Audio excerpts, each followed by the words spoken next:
The next unit in this module on motivation and engagement is a short introduction of self-determination theory developed by Deci and Ryan. This theory was originally developed in the 70s and 80s of the last century, so you might say that it has a firm basis in the cognitive perspective. It is about the individual student who develops, let's say, a healthy and strong position by, let's say, reacting on external rewards which help the student to develop autonomy, relatedness, and competence. So it is definitely not a behaviorist approach, because according to the behaviorists, there is simply the situation, or there are the conditions of external rewards and reinforcements, and here there are basic needs, and there is intrinsic motivation, and there is also extrinsic motivation, and these are all important factors in the development of a strong and healthy student, so to speak. So there is definitely a lot of attention to internal processes, but it is the individual student who reacts, in fact, on external rewards provided by the social context in which a student operates. Okay, so let's try to let's say, discuss the basic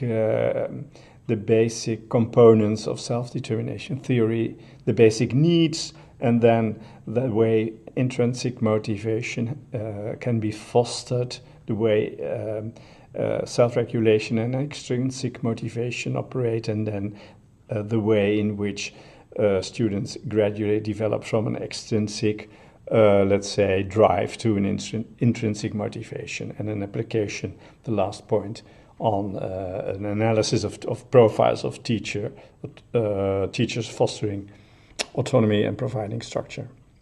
Okay, the first step, the basic needs. Now, it's clear that Deci and Ryan... Oh yeah, I must just notice that this introduction is based on a paper by Deci and Ryan, Self-Determination Theory and the Facilitation of Intrinsic Motivations, Social Development and Well-Being, which was originally published in the American Psychologist. An interesting paper, just a very, let's say,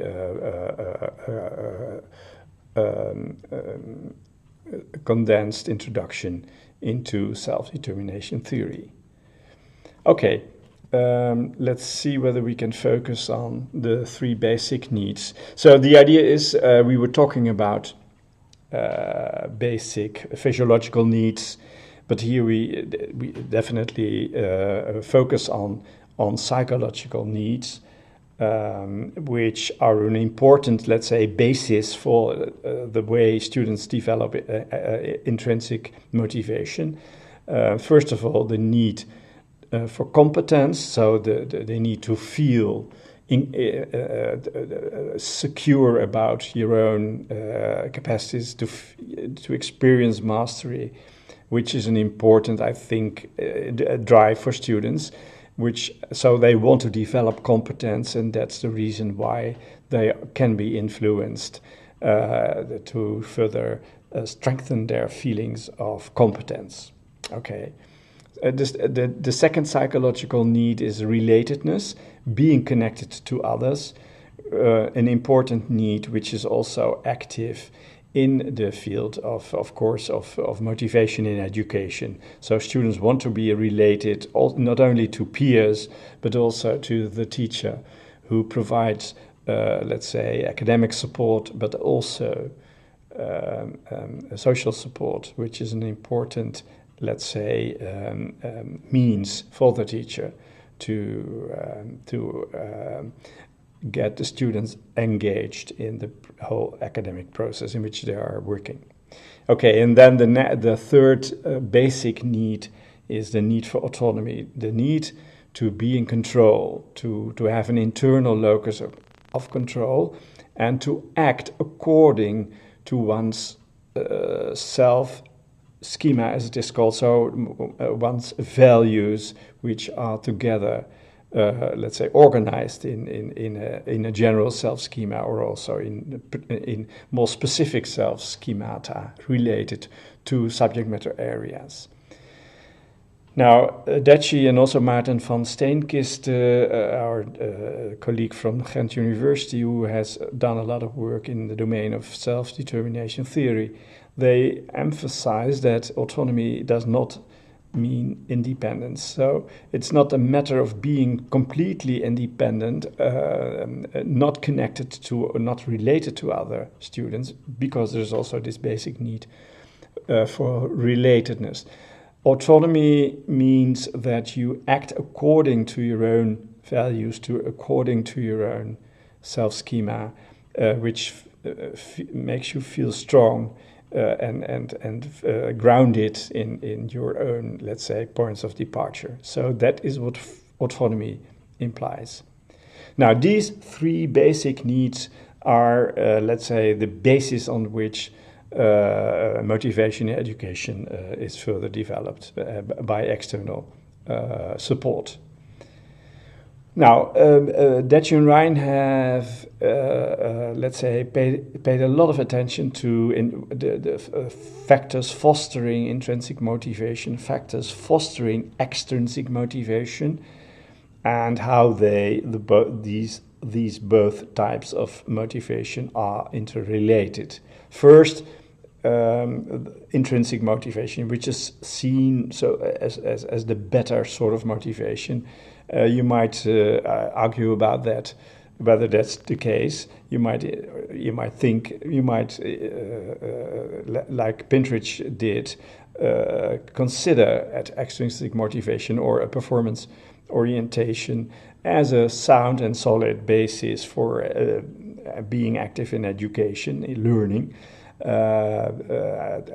As long as this extrinsic or this performance orientation, goal orientation is not focused on avoiding failures, on coping strategies, but really is focused on doing everything which helps you to attain the goals you've set, whether they be extrinsic or intrinsic. Okay. So intrinsic motivation as a very important source of acting, of learning, in fact, of being active in educational settings. Now, you can imagine that feedback and external rewards do help students to develop feelings of competence when they are rewarded in an let's say meaningful way. Not just by emphasizing that students have been working very hard, but that they actually did the right thing and that they actually developed mastery. That contributes to their feelings of competence, which helps them to develop a strong positive motivation. But it is important that these kinds of feedback and rewards are provided in a situation where the student really feels autonomous, so feels an internal locus of control. That is important because otherwise you can imagine, we have been talking about attribution, that students do in fact attribute the positive outcomes of their learning efforts to external courses, so that the rewards and the positive feedback does not let's say, strengthen their own feelings of competence, but actually makes them believe that the influence of others has been very beneficial, which really actually led to this positive learning outcome. So you have to feel an internal locus of control in order to benefit from feedback and rewards, which do help you to develop further feelings of competence. Of course, there are many factors which actually diminish intrinsic motivation. Threats, deadlines are examples. These things exist, and they may try to put you down, so to speak, whenever you are not able to meet them. So when a deadline is passing, it may in fact diminish your feelings of intrinsic motivation, and may have a detrimental effect on further efforts being invested in a learning task. So there are positive and there are negative conditions in the environment. I was struck by this particular sentence in the paper by Deci and Ryan I mentioned in the American Psychologist, which says that both security and maternal autonomy support predicts more exploratory behavior in the infant. Interestingly, because as a matter of fact, my wife and I were happy to be grandmother and grandfather recently. So our first granddaughter was born. And I made a picture of her when she was 2 months old, so that's about 1 month ago now. You can see here that she is really very actively and goal-directedly exploring her environment. But she does so on the shoulder of her mother, who gives her, of course, a strong feeling of security, and who actually also very much encourages her to be autonomous. So this is a sort of picture, illustrating the statement which I just showed, that security and maternal autonomy support predict more exploratory behavior in the infants. Well, I think they are completely right. Well, I have at least one example which shows that this really is the case. Okay. Now we go to the topic of extrinsic motivation and self-regulation. In fact, there is a picture here in the paper in the American Psychologist which does the work. And what I'm going to do is trying to guide you a bit through this picture. I will have to move my face a little bit in order to make the picture better understandable. So let's do it like that. What you see here is a couple of circles, but there is also a movement from left to right. Left is non-self-determined, and right is self-determined. And that's the story. At the right of this figure, you see intrinsic motivation and intrinsic regulation. In the middle, you see extrinsic motivation with various types of regulatory styles. And on the left, we have the situation of amotivation and non-regulation. Well, let's be short about that. That's a very unfortunate situation. And the dashed line does indicate that it's very difficult to cross the border here. So we will not focus on this kind of non-intentional, non-valuing, and a feeling of incompetence and lack of control situation, which is a very, very, very unfortunate. But the theory, explaining what and extrinsic motivation is, does focus on the center of this figure. Okay, so we see here that as students have an extrinsic motivation. These students are active in education because of the fact that they are rewarded, or that they receive all kinds of reinforcements which help them to stay on task, but not because of the fact that they want it themselves, but that they feel forced to do so by external forces. That's the idea. Okay. A completely external regulation. We are now moving, so we are on the left, the first step on the left. Extrinsic motivation and a regulatory style, which is characterized by external regulation. In this situation, the student does not feel an internal locus of control, but an external locus of control.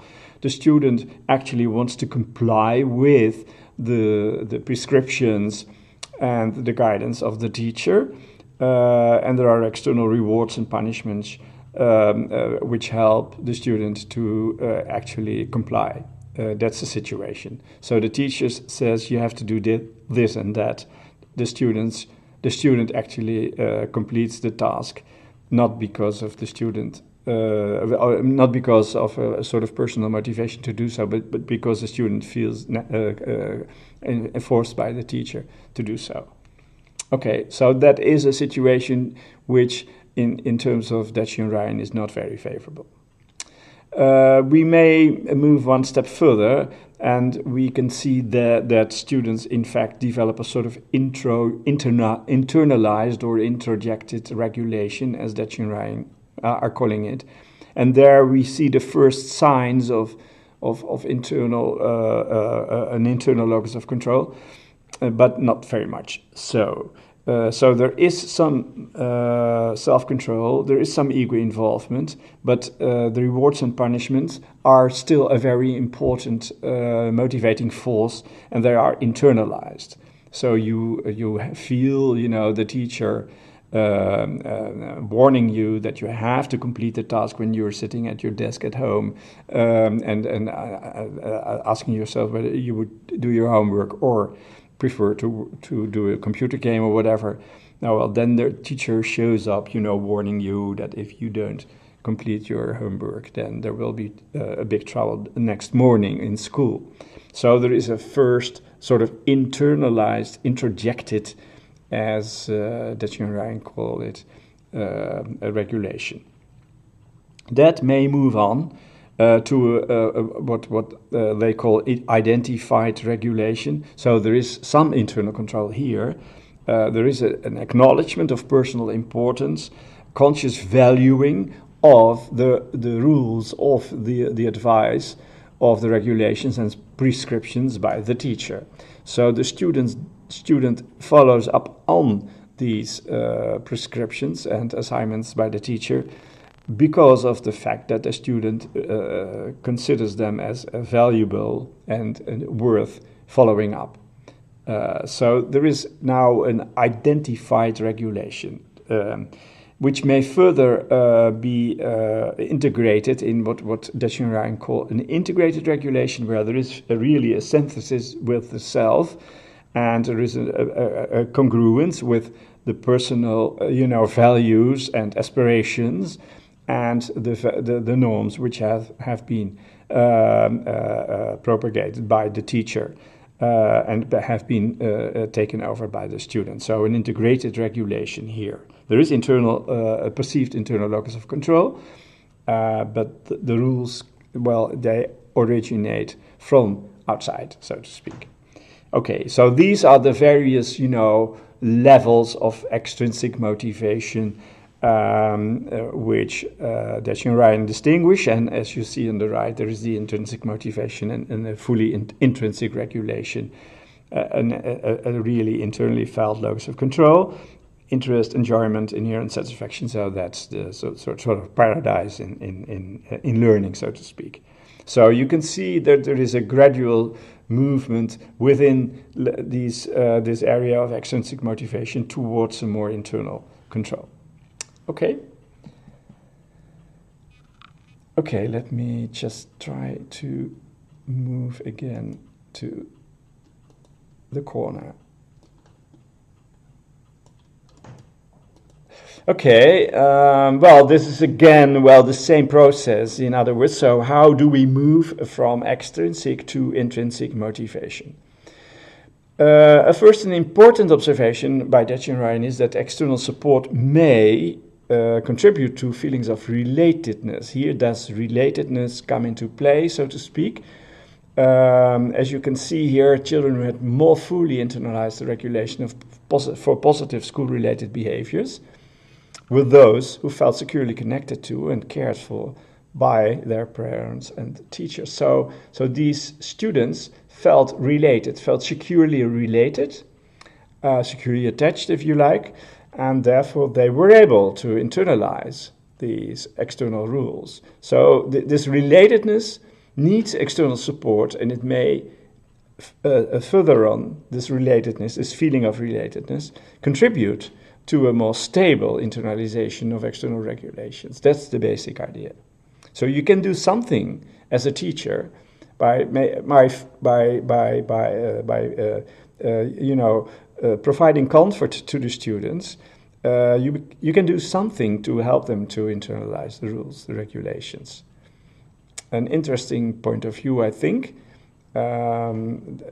because in let's say in situations of conflict, teachers tend to become more harsh and strengthen, the rules and regulations without, providing support for relatedness. So this relatedness issue might be an important, let's say, bridge, which helps the teacher to enforce, if you like, regulations, rules, prescriptions, etc., to the students.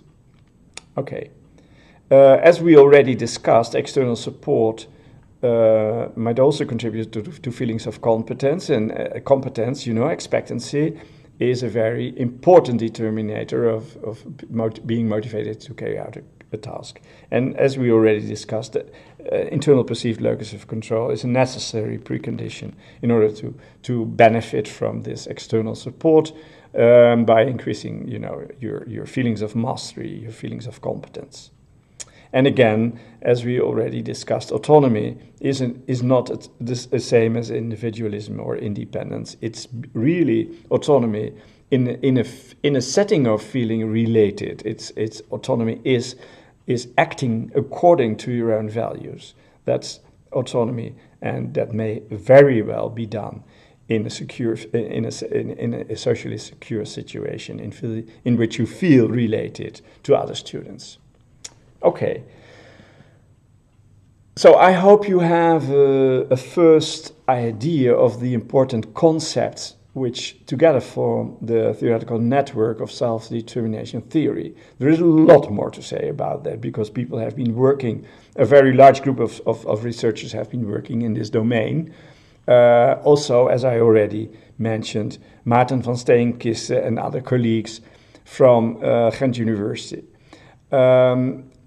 What they did in this particular study, and I just provided here as an example, is they asked students and teachers to what extent the teachers provide autonomy support and to what extent the teachers provide clear expectations and goals, etc.